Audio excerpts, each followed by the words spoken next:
In the glamorous world of wealth and high society, some people wear their success like a mask, hiding the darkness beneath. David Johnson, a powerful CEO in Georgia, appeared to have it all: the perfect family, a thriving business, and respect in the community. But behind closed doors, he was hiding a secret so shocking that it would tear his family apart. This is the twisted story of a man who used his influence and manipulation to control the one person who trusted him most, his own nephew, leading to betrayal, violence, and a heart-wrenching pursuit of justice. Betrayal is a dangerous thing, especially when it comes from those closest to us.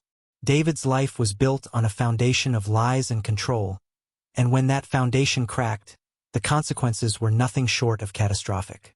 This is a story about manipulation, survival, and the terrifying power of secrets, proving that some betrayals are so deep, they leave scars that never fade. Stick around for this spine-chilling tale of deceit and revenge, and make sure to like and subscribe to our channel for more stories that dive deep into the darkest sides of human nature. David Johnson, at 42, was the embodiment of success, wealthy, powerful, and respected in the business world. As the CEO of a leading tech company in Georgia, his life was a picture of perfection. He lived in a sprawling mansion with his 40-year-old wife, Angela, a former model turned philanthropist, whose grace and beauty complemented David's wealth. Together, they made the ultimate power couple, admired by all who knew them. But as flawless as their lives appeared, there was a dark undercurrent they desperately worked to keep hidden. The perfection began to unravel when tragedy struck.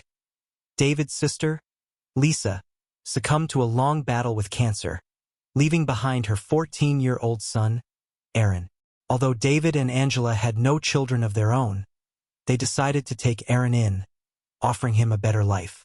David, ever the businessman, saw an opportunity to mentor Aaron, helping him achieve success and carry on the family legacy. Aaron, still grieving the loss of his mother, was hesitant at first. He'd been living in a small apartment with Lisa, never fully understanding the lavish lifestyle his uncle and aunt led. But as time went on, he started adjusting to his new life. Angela welcomed him with open arms, and David began to take him under his wing, showing him the ropes of the business world. He shared stories of how he built his empire from the ground up and promised to teach Aaron everything he knew, all while shaping him into the next successor of his fortune. As Aaron settled into his new life, David's mentorship became more intense. The older man seemed obsessed with shaping Aaron's future, even as the young boy struggled to find his own identity. David pushed Aaron harder than he had ever pushed anyone, trying to instill in him a relentless drive to succeed. Aaron began to feel the weight of his uncle's expectations, unsure if it was for his benefit or if David simply saw him as an asset to be molded into someone who would serve his uncle's desires. But no matter how much he questioned David's intentions, Aaron couldn't help but admire his uncle's accomplishments and the power he wielded. Meanwhile, Angela noticed the growing bond between her husband and nephew. Though she was happy that Aaron was adjusting well, she couldn't shake a nagging feeling that something wasn't quite right between them. Still, she kept her concerns to herself, trusting David's judgment and believing his actions were rooted in genuine care for Aaron's future. The family appeared to be living in harmony, but beneath the surface, a storm was beginning to brew, one that no one could have anticipated. As the months passed, David's mentorship began to take on a more sinister edge. At first, it seemed harmless: late-night discussions about his future, casual advice about relationships, and life lessons on how to navigate the world of wealth and power. But slowly, David's attention toward Aaron grew increasingly intense, crossing boundaries that should never have been crossed. David, always the confident and authoritative figure in Aaron's life, began to manipulate the young boy under the guise of guidance. He used his power as both an uncle and a figure of admiration to exploit Aaron's vulnerabilities. The moments of praise for Aaron's potential became more frequent, but they also carried a hidden price. It was during these times, when Aaron was vulnerable, that David began to push the boundaries of their relationship. What initially began as mentoring soon turned into something far darker: an affair, secretive and illegal, one that neither of them could escape from. David's power over Aaron was suffocating, and he manipulated the young boy's insecurities and admiration into submission. Aaron felt trapped. He didn't know how to escape David's control. Each time he tried to distance himself or speak out, David would threaten to throw him out of the house, into a world where he had no resources and no protection. David's manipulation was subtle, but effective. He used his position of power to silence Aaron's voice, making him believe that no one would believe him, that no one would take his side. Aaron feared the world outside the mansion, knowing that David could ruin him in an instant. He thought he was bound to this man, this uncle who had saved him after his mother's death, and now the person who was destroying him. As weeks turned into months, Aaron's health began to deteriorate. The once athletic teenager, full of promise and vitality, became thin, pale, and weak. His appetite disappeared, and his energy vanished. He would lie in his room, exhausted, and whenever he tried to push through it, the pain and sickness would overwhelm him. His body became unrecognizable. His skin lost its luster, his eyes grew sunken, and he started to feel a crushing weight on his chest, both physical and emotional. Angela, who had once seen Aaron as a symbol of hope for the family, started to notice the drastic changes. She couldn't ignore how sickly he looked, how pale and drained he had become over the course of just a few months. At first, she chalked it up to stress, maybe even homesickness. But there was something more sinister lurking beneath the surface. She wondered if Aaron was keeping secrets, and that thought gnawed at her. But what hurt the most was that Aaron refused to talk to her. He had grown distant, withdrawn, and every attempt to reach out to him felt like pushing against a wall. She noticed how he would flinch whenever she asked him about his well-being, his face pale with fear. And that fear was always directed towards one person, David. Aaron's growing sickness wasn't just the result of poor diet or stress. It was a sign of something far darker. David's actions, which had begun as manipulation, were now taking a toll on Aaron's very existence. His body, mind, and spirit were crumbling under the weight of his uncle's abuse. But no matter how bad things got, Aaron couldn't find a way out. He was too scared, too broken, and too isolated to ask for help. But his silence couldn't last forever. The more Aaron's body deteriorated, the more Angela began to suspect something was wrong. Something was hiding in the shadows of her seemingly perfect family. She just had to figure out what. Angela couldn't shake the feeling that something was terribly wrong with Aaron. Despite her warm and loving attempts to comfort him, the boy's health had continued to decline at an alarming rate.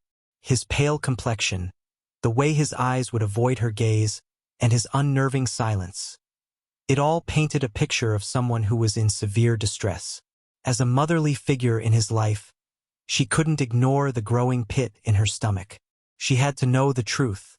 One evening, as Aaron was seated at the kitchen table, his slumped shoulders and faint breaths nearly brought Angela to tears. She approached him with a gentle hand on his shoulder. "Aaron, honey, I know you're struggling, but I need you to trust me. We're going to get you checked out. You're not alone in this."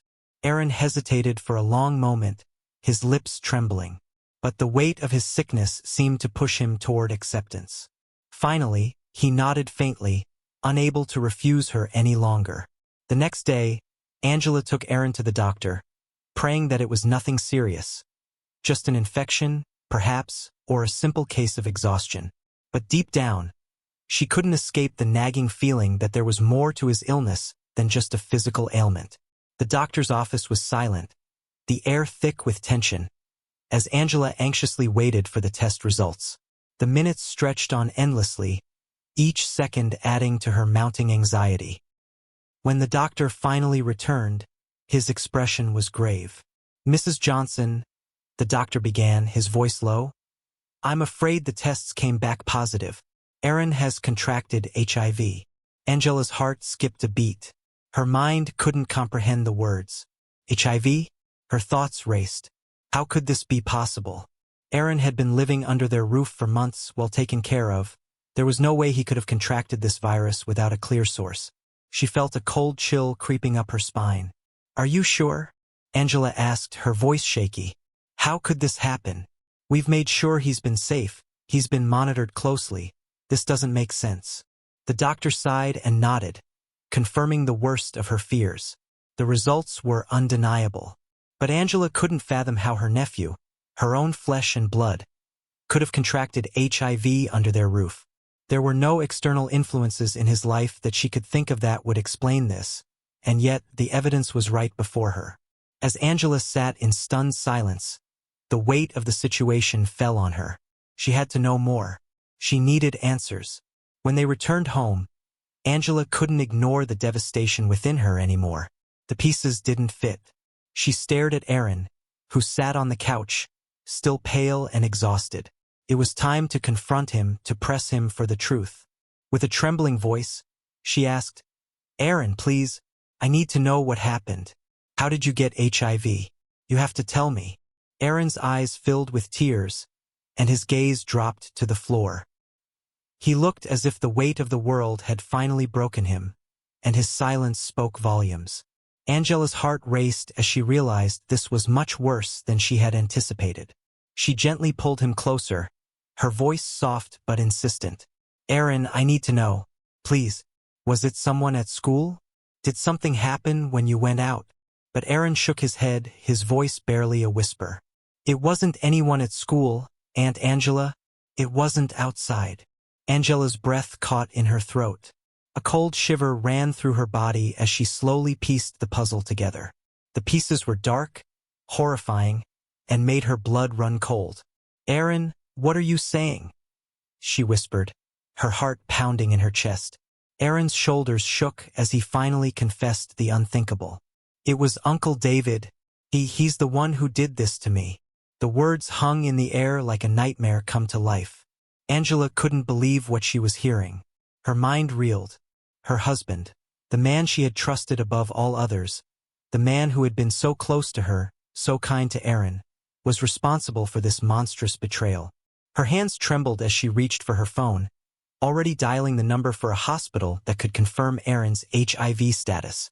The confirmation came quickly, sealing the truth. The affair was real. The abuse was real. David had been sexually abusing Aaron, and now it was clear that he had passed on HIV to his nephew, all while Angela had been none the wiser. With a heart heavy with grief and rage, Angela knew she couldn't stay silent any longer. She had to confront David. She had to force him to look her in the eye and explain the horrors he had subjected Aaron to. When David arrived home that evening, his usual confidence was overshadowed by the tension in the air. Angela stood in front of him, her face pale and stern. She locked eyes with him, her voice trembling with anger and disbelief. "David, how could you do this? How could you betray me like this? How could you betray Aaron? He trusted you. He's been living in this house with you, and this is what you did to him." David froze, his face going ashen as he realized what Angela had learned. For a long, heart-stopping moment, there was silence. The reality of his actions hung heavily in the room. "I never meant for it to happen, Angela," he began, his voice low, almost apologetic. But there was no sincerity in his words, only guilt and shame. "Don't try to justify it," Angela shouted, her fists clenching. "How long, David?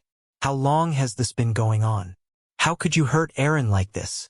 David's head dropped, and he muttered under his breath, "It was a mistake. I was weak. I'm sorry, but I don't know how it got this far." "A mistake," Angela spat. "You've destroyed our family. You've destroyed my nephew. You." Before she could finish, David cut her off. "I'm HIV positive, Angela. I've been for months, and now you'll likely be infected too. That's the price I'm paying for my actions, and now you'll have to live with that too." His words were a knife to her heart. Everything was unraveling in front of her eyes. The reality of his betrayal was suffocating. Angela, in her anger and despair, didn't know what to do. But one thing was certain. This man, her husband, would not walk away from this unscathed. With all the rage of a woman who had been betrayed and hurt, Angela moved to the kitchen. Without a word, she grabbed a knife from the counter and turned back toward her husband. In one swift motion, she stabbed him. The blood spilled onto the floor, staining the hardwood beneath them as David let out a horrified gasp. But Angela didn't stop. She stabbed him again and again, the weight of his betrayal coursing through every swing of the knife. She wasn't thinking anymore, only acting on the fury and the anguish that had been building for so long. In the end, David lay in a pool of his own blood, gasping for air as the life drained from him. Angela stood over him, trembling, her hands covered in his blood.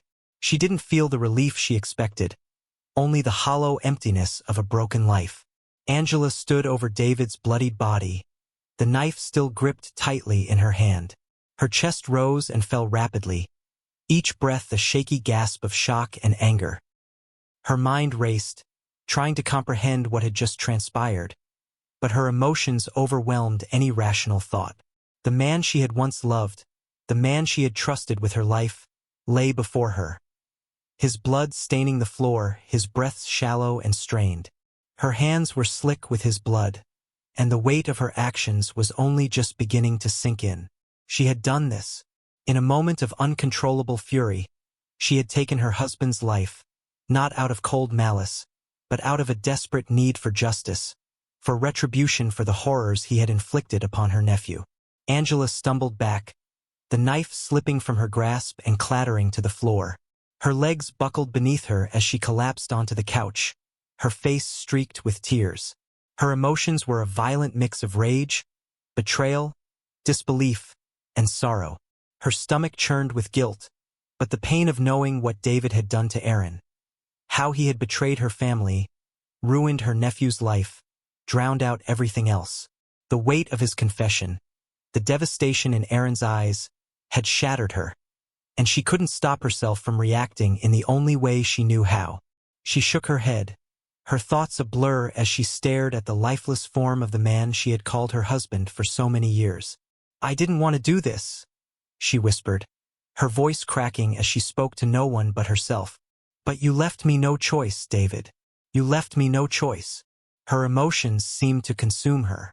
The rage that had been building up inside her finally found an outlet.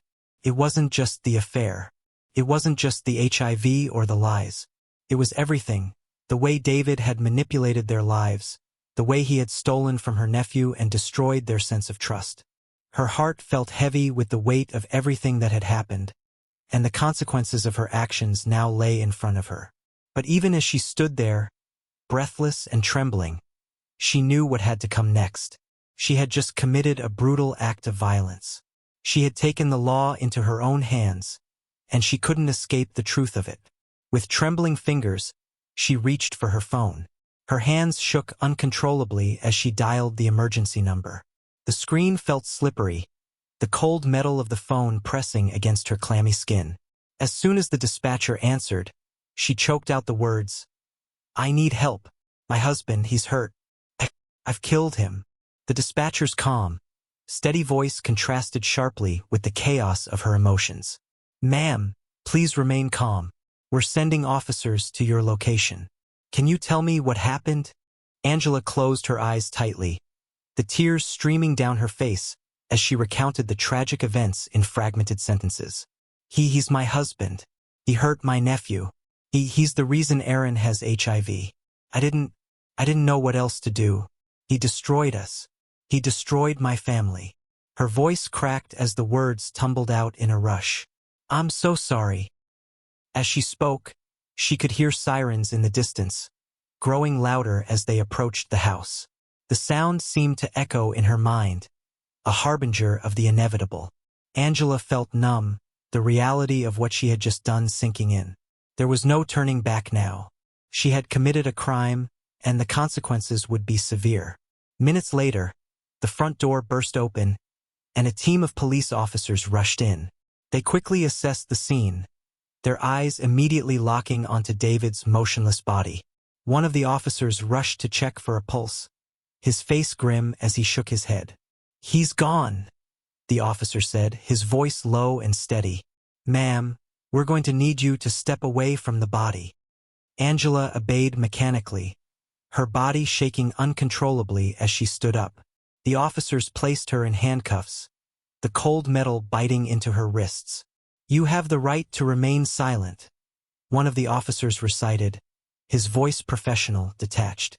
Anything you say can and will be used against you in a court of law. The words barely registered in Angela's mind as she was led outside, where the flashing lights of the police cars cast a haunting glow over the scene. The weight of the night's events settled on her like a heavy blanket. She had done something unforgivable, something that couldn't be undone. And as she was placed in the back of the police car, she knew that her life would never be the same again. The journey to the police station was a blur, Angela's mind swirling with the aftermath of her actions. What had she done? Was it truly worth it?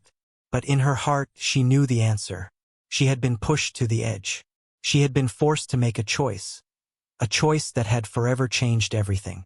But the cost of that choice was more than she could ever have imagined. At the station, Angela was booked and processed, the reality of her crime settling in like a weight in her chest. Her life had come crashing down around her, and she could do nothing but wait.